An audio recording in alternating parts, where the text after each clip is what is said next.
ইসরোতে মহাকাশযান নিয়ে বিশেষ প্রশিক্ষণ ও গবেষণার সুযোগ পেল দক্ষিণ দিনাজপুর জেলার পতিরামের নবম শ্রেণীর ছাত্রী অর্পিতা সাহা। ইসরোর সর্বভারতীয় স্তরের একটি পরীক্ষার মাধ্যমে এই সুযোগ পেয়েছে অর্পিতা। তাই ইসরো থেকে 14 দিনের জন্য একটি ইয়াং সায়েন্টিস্ট প্রোগ্রামে ডাক পেয়েছে সে। অন্ধ্রপ্রদেশের শ্রীহরিকোটার সতীশ ধাবন স্পেস সেন্টারে 14 দিন ধরে পঠন পাঠন সহ নানা গবেষণামূলক প্রশিক্ষণের সুযোগ থাকবে।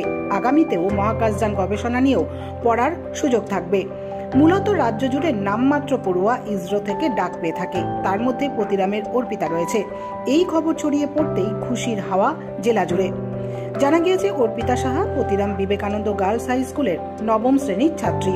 তার বাবার নাম দীপঙ্কর সাহা। তিনি পতিরাম থানার বাহিচা এলাকার বাসিন্দা। হাটে হাটে ধান চালের ব্যবসা করেন তিনি। গত মার্চ মাসে অনলাইনে ইসরোর যুবিকা নামক একটি পরীক্ষায় বসে অর্পিতা। এরপরেই সম্প্রতি এই পরীক্ষার রেজাল্ট বের হয়, যার ফলে ইসরো থেকে অর্পিতাকে ডেকে পাঠানো হয়েছে। বৃহস্পতিবার অন্ধ্রপ্রদেশের শ্রীহরিকোটার উদ্দেশ্যে রওনা হয়েছে অর্পিতা ও তার বাবা।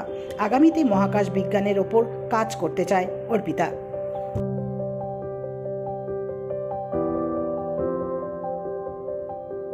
কি পরীক্ষা ছিল, কিভাবে সুযোগটা পেলে?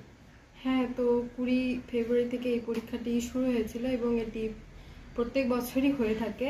হ্যাঁ, এটাতে হচ্ছে আগের বছর যে উপাসনা দিদি গিয়েছিল তার থেকে আমি অনেক বেশি ইন্সপায়ার্ড হয়েছি এবং তারপরে আমি এই পরীক্ষাটি দিলাম।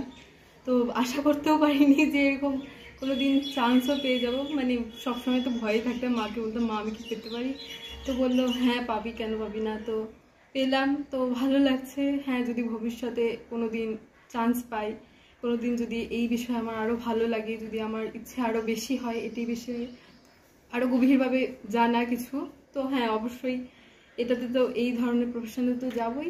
তাছাড়াও হ্যাঁ, ডাক্তারির প্রতিও একটা আলাদাই টান আছে, যে এখানে হ্যাঁ ওখানে তো এইখানে যদি কিছু না হয় বা ওইটা আরেকটা কিছু।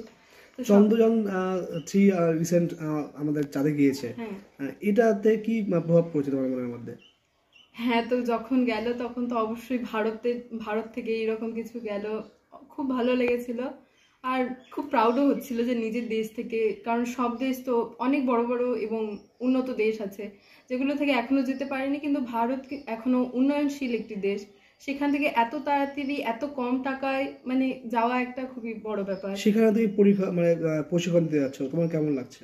অবশ্যই খুবই ভালো লাগছে। বলার মতো আমি কোনো শব্দই খুঁজে পাচ্ছি না, কিভাবে প্রকাশ করবো আমি। কি নাম তোমার? অর্পিতা সাহা। আমার তো খুব আনন্দিত মনে হচ্ছে। বাচ্চারা ছোটোবেলা থেকে মেয়েটা খুব ভালো পড়াশুনো করতো, করে নিজের পরিশ্রমে সে চান্স পেয়েছে।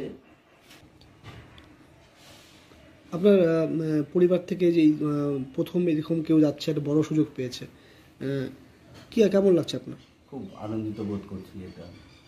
আপনি কবে যাচ্ছেন এবং কোথায় যাচ্ছেন? আমি যাচ্ছি 9 তারিখে শ্রীহরিকোটা। ওখানে থাকতে হবে কতদিন? 25 দিন। 25 দিন থাকতে হবে। এই যে কিছুদিন আগে দেখলাম যে চাঁদ, যেখান থেকে চাঁদের গবেষণার জন্য ভারতের পক্ষ থেকে একটা উপগ্রহ পাঠালো সেই শ্রীহরিকোটা থেকে, তো সেই জায়গায় মেয়ে যাচ্ছে, কি বলবেন? আমার তো খুব ভালো লাগছে তাতে মেয়ে ও আগামী দিনে এগুলো আরও কিছু এইসব বিজ্ঞানী হতে চাচ্ছে, এই নিয়েই আর কি বক্তব্য। কী নাম আপনার? দীপঙ্কর সাহা। কি বলবেন, কেমন লাগছে? খুবই তো ভালো লাগছে, সেটা ওর চেষ্টায় ও যাচ্ছে, সেটা তো খুবই ভালো ব্যাপার। বাড়িতে কিভাবে পড়াশোনা করতো? বাড়িতে ওই কোনো কোচিং নেয়নি, ওই নিজে নিজেই চেষ্টা করে এই পরীক্ষাটা দিয়েছে। নিজের চেষ্টাতেই ও এটা উত্তীর্ণ হয়েছে। খুবই মানে এর পেছনে খুব ইয়ে করেছে। এগুলো বাদে অন্য কোনো পড়াশোনার বিষয়ে অন্য কিছু শখ কি রয়েছে? কবিতা লেখা, হ্যাঁ কবিতা লেখে। তারপরে হচ্ছে এমনি ও ছোটোবেলা ক্যারেক্টার শিখতো, আর্ট শিখতো, নাচ শিখতো, সব কিছুতেই ওর একটা মানে খুবই আগ্রহ। এটা ওর ছোটো থেকেই, মানে যেটাই শিখবে সেটাতে খুব আগ্রহ। যে এত বড় একটা পরীক্ষা, একটা সুযোগ পাচ্ছে এই জেলা থেকে, কি বলবেন এই বিষয়ে? খুব আনন্দের কথা, কি বলবো আর। খুব ভালো, যাক ভালো হোক। কি না আপনার? বন্যা সাহা।